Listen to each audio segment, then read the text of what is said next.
Welcome to Healthcare du Jour, where we dish up and digest the latest in healthcare. For the next 30 minutes, sit back as we bring you insight, commentary, and discussion on trending topics to the table, all expertly served up by our host and his guests. Healthcare du Jour is brought to you by Kataria, the telehealth platform enabling healthcare's digital transformation, helping you care for people within the fabric of their daily lives. Now here's your host, Matt Fisher. Welcome back, and thank you for joining as we dive into the hottest topics in healthcare. I'm your host, Matt Fisher. On the menu today is Anjali Kataria, CEO and co-founder of Mytonomy.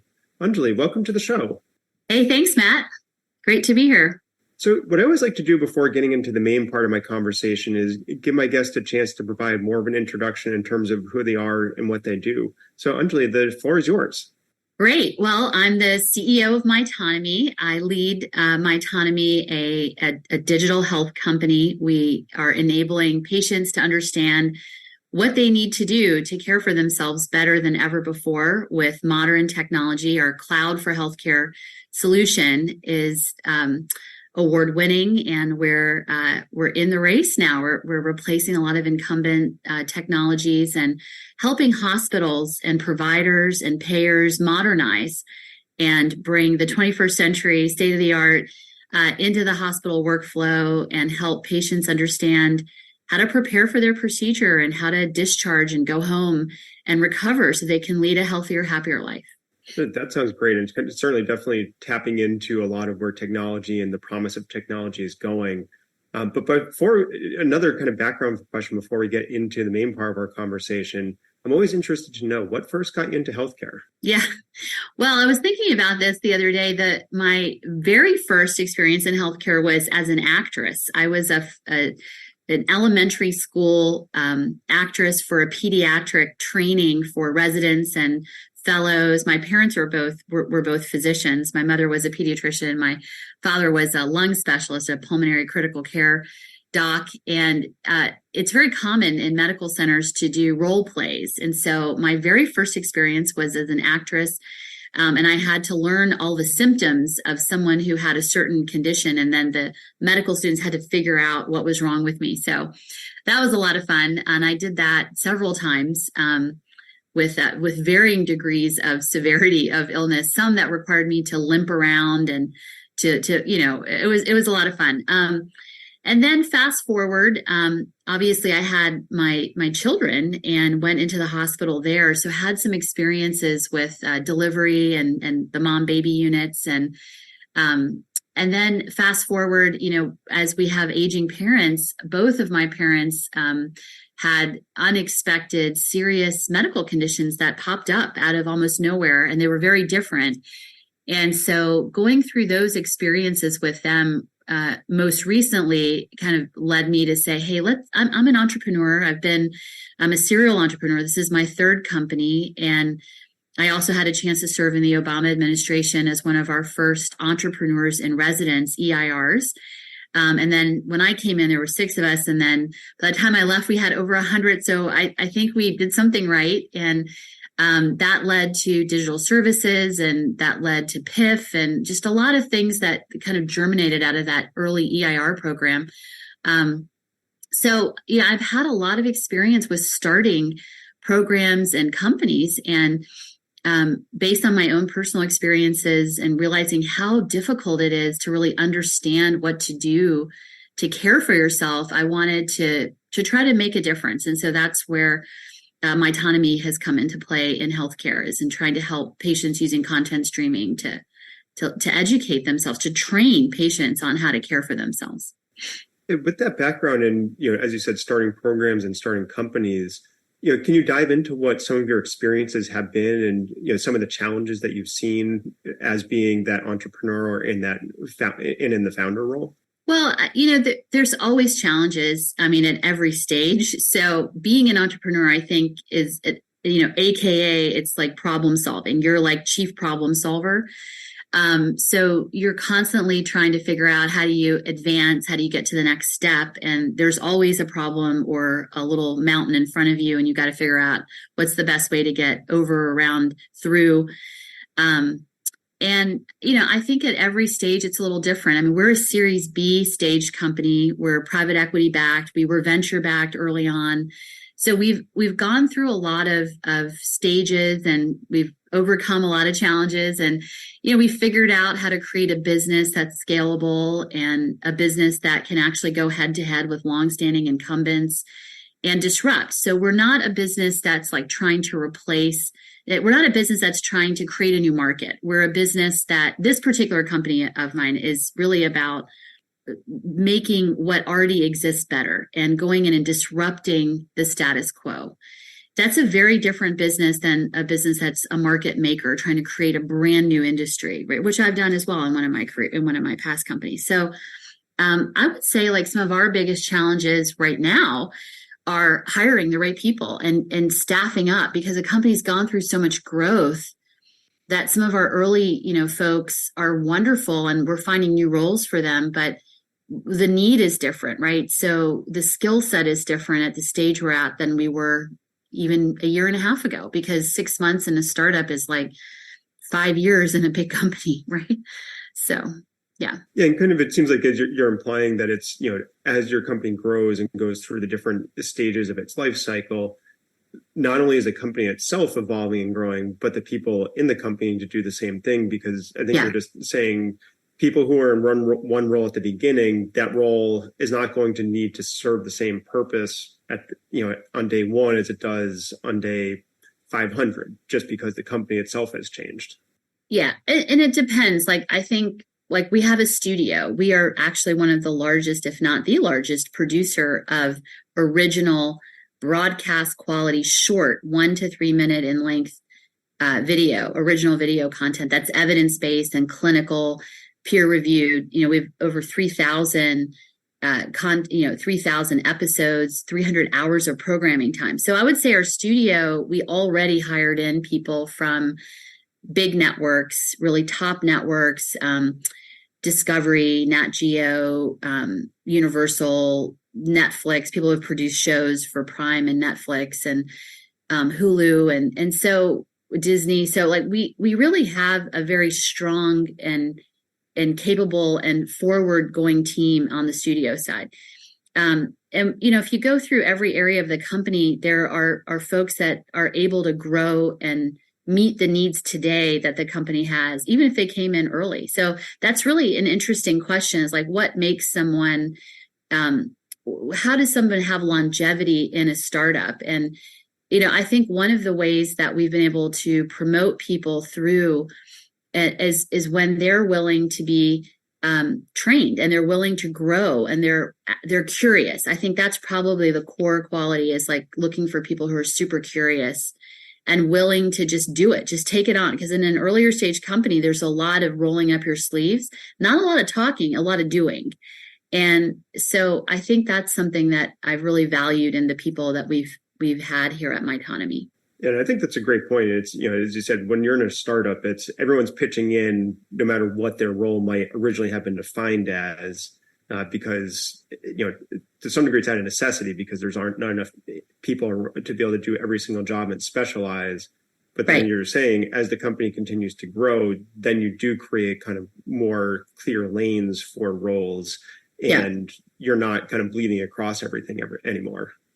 Thinking about all of that, as the CEO, and as you said, you've gone through a couple other companies before, what are some of the challenges and lessons you've learned being a leader? And in particular, being a female within the digital health world, do you have particular challenges that, some of your other, co-CEOs or others that might be, contemporaries or people in the similar roles that are male or otherwise might not have experienced? Yeah, that's a great question. Digital health is a tech company, and this is my third tech company, and I spent 10 years in Silicon Valley. I would say that at every level, whether it's at the board, it's at the CEO level or the C-suite, or even down all the way down, most tech companies have traditionally been filled by men. So there is a difference, and you have to create an environment. And as a CEO, you have the opportunity to create a culture and an environment and a set of values that really embraces inclusion and equality. and respect. I think at the end of the day, I don't talk about gender inclusion. I talk about respect in our company, that we should be giving every single person here the benefit of the doubt that they're doing their best work. And when conflicts arise, have a respectful conversation. And I think that's how you start to create more inclusion and equality, is if people feel respected, they're going to feel trusted, and they're going to bring their ideas forward. They're going to participate. They're going to pull their chair up to the table, and they're going to lean in. And that is what we have to do in tech. We have to really create a culture of trust and respect, and especially when there's conflict. And I think we have to also think about the bias that we bring unconsciously into conversations. And, I know some of these topics are been talked about, and, it feels like, oh, here we go again. But, we've made a lot of progress. I think there's a lot more women in tech, and there's a lot more women in digital health. I think we also have to remember the pay gap. And as a leader, that's something we can do something about. So we can make sure that our women executives are paid equally to our male executives. And we can make sure that we create hiring processes that are broad enough to reach a broader audience. And we can be very clear with recruiters that we want a diverse slate. And, I always want to hire the best people, and the best people are going to include people from all backgrounds, because that's what makes you a really strong company. And so we're very fortunate in Mytonomy at every level. At our board, I have two amazing women CEOs of healthcare systems that sit on our board, and they're phenomenal. They bring such an intelligent perspective to the conversation. They're amazing leaders in their own right. And at our management team level, half of our management team are women, not by design, but just because of the hiring process we engaged in. We were able to get just very strong candidates. And, that's just par for the course when you're thinking about it. And then all the way down, I would say half of the company is female, and that's just happened naturally. It's not been something we consciously sought out to create, right? But we were open to it. And the core values of what we were looking for when you're trying to build a culture of trust and respect and entrepreneurship and innovation and creativity, it lends itself to all people. And I think those are very great points. And I also touch upon, it feels like, a lot of what the generalized discourse can be, which is you need to focus on these issues. But moving beyond just talk to actually implementing and designing appropriately, it seems like it's challenging because, I think to your point, we wouldn't keep talking about it if we had made a lot of real progress.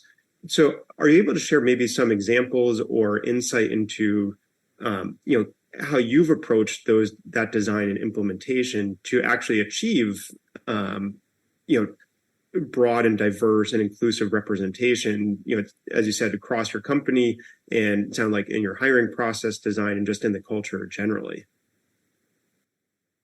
Yeah, I mean, so I'll often do an interview not on Zoom, right? And I'll ask people to do phone interviews, because you get a lot of the person on the phone interview without seeing the person and making, and all this bias that's unconscious coming out, like when you're listening.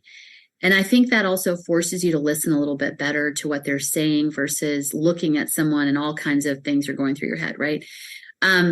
So that's one strategy. What led me to, it's just very natural, I guess. I just want to have the best people around the table. And so I'm looking for people that can lead with our values. And naturally, we've attracted a team of people that are diverse. And so I think being a good and effective leader is much more about listening and asking the right questions than talking and telling people what you think, right? So so just naturally we're attracting people that have those skill sets, if that makes sense.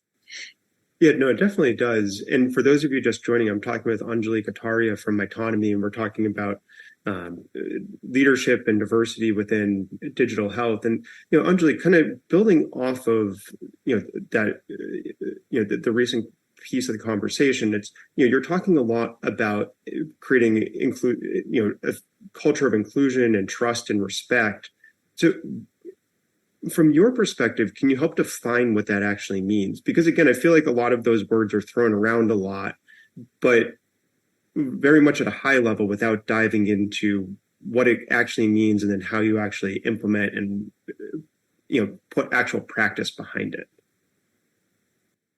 I mean, I think it's some of the things we talked about. It's one of the best examples I can think of is like, we want people here at Mytonomy to be vulnerable, right? We want them to be able, without saying the word vulnerable, we want them to be at the table with what they really think, right? We want them to share the problems as they're happening, not weeks after they happened. We want them to be able to really tell it as it is, because in a tech company, you're always going to have little bugs and little issues, and you just have to solve them, right? That you got to put it on the table, you got to analyze it, figure out where it came from. And you have that in content creation too. Like, any kind of production line, you're going to have little blips.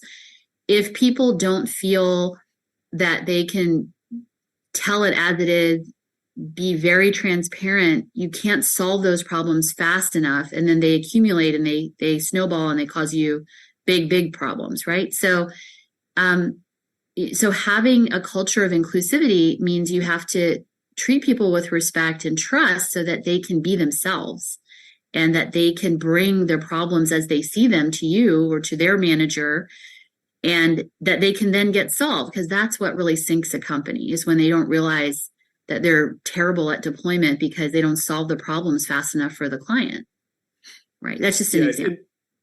No, and I think that's a really good example, but it also, I think, as you're saying, not only is it encouraging transparency among, the entire workforce, but it's also, it seems like in turn causes leadership to be critically examining the company and hopefully bringing different perceptions and perspectives to it. So you're not just glossing past blind spots that allow issues to fester. Yeah. Yeah. And I mean, my team knows that once I get focused on something, like, it's very little that's going to get me off that goal. And then to turn me in a different direction, you have to be very transparent and very direct. And otherwise I'm like, oh, they didn't really mean that. And then I have to say it multiple times, because I take no as like, oh, they just didn't mean it at this moment, but let's talk again. And then it'll turn into a yes, because that's just my mindset. So I think also when you're trying to create a diverse environment, people communicate differently as well. And when I'm with my girlfriends, we talk really fast and we talk over each other, and everyone's just really happy with that. When I'm in a room full of men, which is most of my working world, I don't do that. I hold back. I wait. I let a person finish their sentence, and then I talk, because that is the way I talk with my girlfriends is not how we talk with men in the workplace. It's just different. They would take that as very rude, when actually my girlfriends that's just very normal. And so there are all of these differences that we don't really take the time to think of, but people can get judged if they're talking over you or talking very quickly, and they're excited about your ideas. That can be seen as, oh, they're not enthusiastic about my idea. They're rude and they're cutting me off. And so in a workplace, when you have people who are very diverse, you have to, I think, have some core values, which would be like, hey, this person who's talking rapidly and over me is actually doing their best. They're excited by my ideas. So I'm giving them the benefit of the doubt. I'm not like judging them and thinking that they're bad or wrong or less. And I think that happens a lot to women. And that's why I'm bringing it up, because I think as I've observed and as I've experienced in my career, I think people are very comfortable with people who are like them. And when a world is full of men who are typically in the seats in a tech company, the way that they are used to communicating is the way they expect everyone else to communicate. And if you can't adjust a little bit as a woman, or if as a man you can't be a little bit more open-minded to see that, oh, this is just a different style, this doesn't have anything to do with her ability or her knowledge, you can really create barriers to inclusion and to creating, and then you end up creating a disrespectful culture too. So I do think like we have a long way to go, but we've come a long way as well. And I'm excited about where we are. And I think as a leader of a tech company, we have an opportunity to make sure that the things women need in a workplace can be there. Great healthcare, flexibility to be able to manage your kids who have to get dropped off. I mean, it's funny, like a lot of the women in our company will put their drop-off schedule in the calendar. And I have had to sit down with some of the men in our company to say, hey, I know you're dropping your kid off in the morning. It's totally fine. Just put it in your calendar so we don't schedule you for a Zoom. And they're like, okay. And so I think that the world is really evolving where more and more men are also taking on responsibilities at home, which is another important thing that women need if we want to see more women in tech. The home balance has to shift a little bit where, you know, there's a good understanding of who's doing what, and both partners are able to balance, you know, the activities that are needed to raise children and to run a household, right? Yeah, and kind of maybe trying to tease that apart a little bit more, you know, at least what I was hearing a lot in there was a lot of you describing, you know, kind of adjustments or, you know, awareness that women have traditionally always undertaken. And I think you also made the very valid point that men need to do a better job of doing that as well, because oftentimes it seems like, you know, the men in leadership roles or other roles just kind of assume that everything is going to adjust around them. So how can men do a better job of being cognizant of the need to make adjustments and take that step back and, you know, as you were saying, understand however, you know, each different person is going to approach, you know, the work environment or an issue. And then, you know, I guess to some degree more broadly, you know, I know oftentimes it can be viewed as allyship, but it's, you know, how can you help grow in that role? And, you know, I know it's a bit of a long-winded question, very, you know, kind of winding, but you know, the core of it is really, you know, how can men be better at becoming aware that they need to be the ones adjusting and that change needs to occur at that level?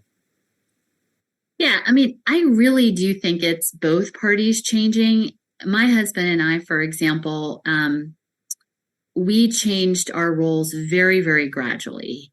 I used to do the entire schedule for all the kids, all the drop off, pickup, all the meal planning, making the grocery list. Well, I think he always did the grocery shopping, but we would do the list together. But over the years, you know, he's now the person who does our entire schedule, but we still have to meet on it. We still have to talk through the schedule, and there is an allyship there where, you know, who can do what when, who can pick up who can get this done, manage this repair, this vendor, this payment.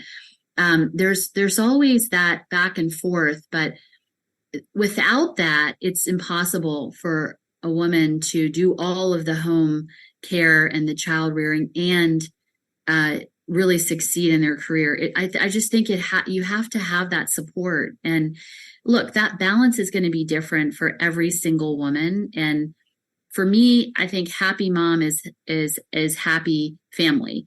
And whatever your balance is, it's going to be different. For me, if I'm traveling, I might want to come back and just spend an entire day not doing any work and just getting reconnected to my kids and going to their stuff. And but it could be that some women want that balance every day, and like every day they want to make sure they have that time. And so everyone's going to be different in terms of like when they have those moments of shifting responsibility and focus.